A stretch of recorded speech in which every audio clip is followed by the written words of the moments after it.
Let me paint you a picture of Italian arrogance at its absolute peak. It's 2002. Ferrari has just won their 5th consecutive Formula One championship. Michael Schumacher is making every other driver on the planet look like they're stuck in traffic. And somewhere in Maranello, someone had the audacity to suggest naming a car after the founder himself. Not a tribute, not a special edition, just Enzo, Ferrari, as if failure was never even a possibility. Now, when America wants to embarrass European supercars, they take an aluminum block, strap on a supercharger, and call it a day. Brute force. Problem solved. But when Italy wants to remind the world who actually invented this game, they take a Formula One car, add air conditioning, 2 license plates, and charge you $660,000 for the privilege of owning it. $660,000. Let that satisfyingly absurd number sink in for a moment. That was the price, in 2002 dollars, for a car that came without a radio, without floor mats, without a glove compartment. And, I wish I was making this up, some Enzos were so obsessed with weight, they didn't even get power windows. Comfort was optional in a $660,000 Ferrari. But here's the thing. This wasn't cost-cutting. This was obsession. Every gram mattered. Every ounce was the enemy. The Enzo wasn't built to be comfortable. It was built to be the closest thing to a Formula One car that could legally exist on public roads. And that changes everything about how we judge this magnificent Italian lunatic. Still with me? Good. Because we're about to dive into engineering that makes rocket scientists feel inadequate. Let's talk about that engine. The heart of the Enzo is designated Tipo F140B, and it represents the birth of a dynasty. A 6.0-liter V12, naturally aspirated, producing 660 horsepower at 7,800 RPM. No turbos, no superchargers. Just 12 cylinders breathing fire and screaming toward an 8,200 RPM redline. That specific power output, 110 horsepower per liter, from a naturally aspirated engine in 2002, was absolutely staggering. For context, most sports cars of that era were making maybe 70, maybe 80 horsepower per liter. Ferrari walked in and casually announced they'd cracked the 100-plus barrier, without forced induction, because apparently, physics was more of a suggestion in Maranello. 657 Newton-meters of torque, arriving at 5,500 RPM. Dry sump lubrication, allowing the engine to sit lower in the chassis. Variable valve timing with a continuously variable intake manifold. One of the first Ferrari road engines to integrate these systems at this level. All wrapped in an all-aluminum package with an 11.2 to 1 compression ratio. But here's what makes this engine truly legendary. It didn't just power the Enzo. The F140 architecture became the foundation for almost every Ferrari 512 for the next 2 decades. The 599 GTB, F140C, the F12 Berlinetta, F140FC, the 812 Superfast, F140GA. Even the hybrid LaFerrari used an evolved version of this same block. Think about that for a moment. Ferrari's engineers got it so right in 2002 that they spent 20 years refining the same basic architecture. The Enzo's engine won 6 International Engine of the Year awards across its various evolutions. That's not engineering? That's prophecy. Let that marinate. Now, who do you call when you need to make sure your $660,000 hypercar actually handles like the Formula One cars it's pretending to be? You call the guy winning all those Formula One championships. Michael Schumacher himself spent extensive time at Fiorano, Ferrari's private test track, evaluating prototypes and refining the Enzo's dynamics. This wasn't a marketing gimmick where a celebrity shows up for photos. Luca di Montezemolo, Ferrari's chairman, publicly confirmed that Schumacher played a key role in the car's development. He worked alongside Ferrari's chief test driver Dario Benuzzi, focusing on steering feel, chassis balance, brake modulation, and power delivery. The 7-time world champion was literally calibrating how this car communicated with its driver. And communicate it did, 0 to 100 kilometers per hour in 3.65 seconds, according to Ferrari's conservative factory claims. Independent testers with launch control engaged recorded 3.14 seconds to 60 miles per hour. The quarter mile disappeared in roughly 11 seconds at over 200 kilometers per hour. Top speed, 350 kilometers per hour. Some testers recorded 355. That's 221 miles per hour, from a car designed to be street legal. A car where even power windows were considered unnecessary weight. 221 miles per hour, and Ferrari debated whether you needed electric windows. Italian priorities. But straight-line speed was almost beside the point. Where the Enzo truly earned its name was in the corners. The chassis was a carbon fiber monocoque with Nomex honeycomb core and aluminum subframes. Dry weight, 1,255 kilograms. Weight distribution, 44% front, 56% rear.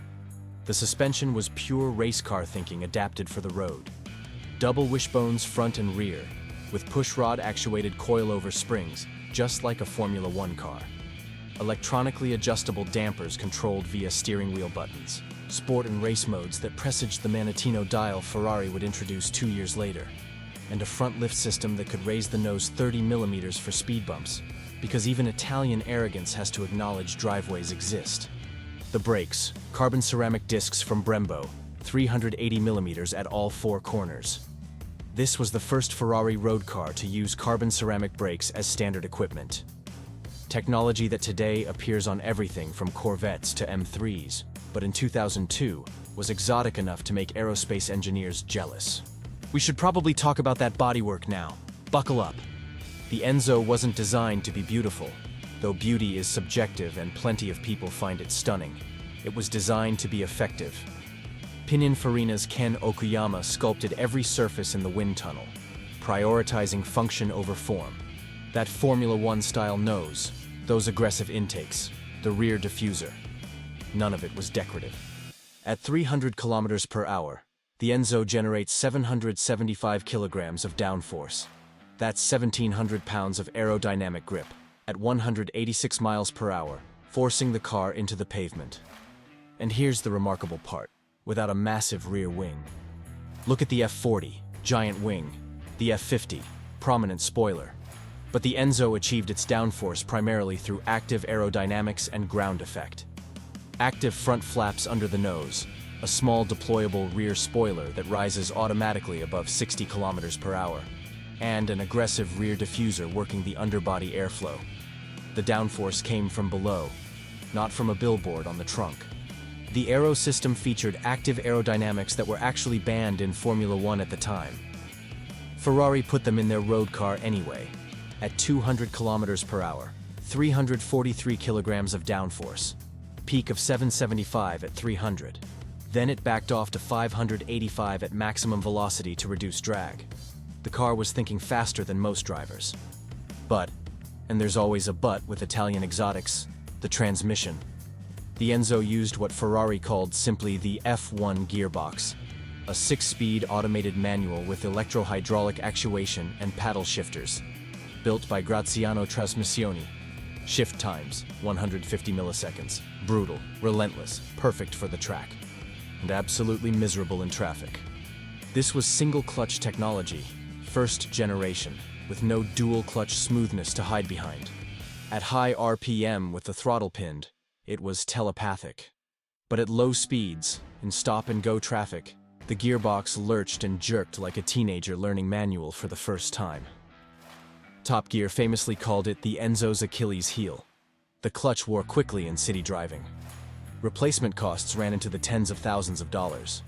Annual maintenance on an Enzo could cost more than many people's entire car. An engine rebuild, should you ever need one, reportedly approaches $200,000. Ferrari charged $660 for the car, and then kept charging you forever. The interior matched the philosophy. Carbon fiber everywhere, exposed, raw, unapologetic. Alcantara-wrapped racing seats molded from carbon fiber, available in different shell sizes to ensure the perfect driving position. A steering wheel lifted straight from Schumacher's F2002, complete with shift lights, gear indicator, and more buttons than a fighter jet. No carpet, no radio, no glove box. The air conditioning existed, but calling it robust would be generous. The cabin baked from the heat of that V12 sitting directly behind your head. This was a car that demanded everything from you, and apologized for nothing. Ferrari initially planned to build 349 Enzos. Then they extended to 399. And finally, one more, the 400th car, donated to Pope John Paul II. The Vatican, in perhaps the most Vatican move possible, auctioned it for $1.1 million and gave the money to charity. That same car would be worth several million more today. You couldn't just buy an Enzo. Ferrari sent invitations to existing customers who already owned F40s and F50s. Money wasn't enough. You needed pedigree. You needed to have proven your loyalty to the prancing horse. It was automotive velvet rope, the most exclusive guest list in the car world. And then, 3 years after the last Enzo rolled off the line, Ferrari introduced the FXX, a track-only evolution with the engine bored out to 6.3 liters, approximately 800 horsepower, and shift times cut to 60 milliseconds in the later Evoluzione version. Only 29 or 30 were built, at 1.3 million euros each, and Ferrari kept them. Owners paid, but the cars lived at Maranello, brought out only for special track events. The Enzo exists in a very specific place in automotive history. It's the last naturally aspirated, non-hybrid Ferrari flagship, the final evolution before electrification arrived with the LaFerrari in 2013. It represents peak analog excess, the final moment when a Ferrari supercar relied purely on combustion, aerodynamics, and driver, with no hybrid system softening the experience. Today, clean examples trade between $3 and $5 million, sometimes more for special provenance. The car named after the founder has become exactly what that name demanded: a legend. Untouchable. Unrepeatable. The Ferrari Enzo gave you Formula One technology, Michael Schumacher's personal setup, 775 kilograms of downforce, and a V12 engine that spawned 20 years of successors. But it also gave you a gearbox that hated traffic, an interior that hated comfort, and windows that some owners still had to crank by hand. Ferrari charged $660,000 and told you that suffering was part of the experience. And somehow, impossibly, they were right. This is Supercar Chronicles. If you enjoyed watching Ferrari's most arrogant moment, hit subscribe for more engineering obsession. We've got McLarens that bankrupted owners, Lamborghinis that caught fire, and Porsches that tried to kill their drivers. You know, the usual Italian, German, British dysfunction. Subscribe and join the madness.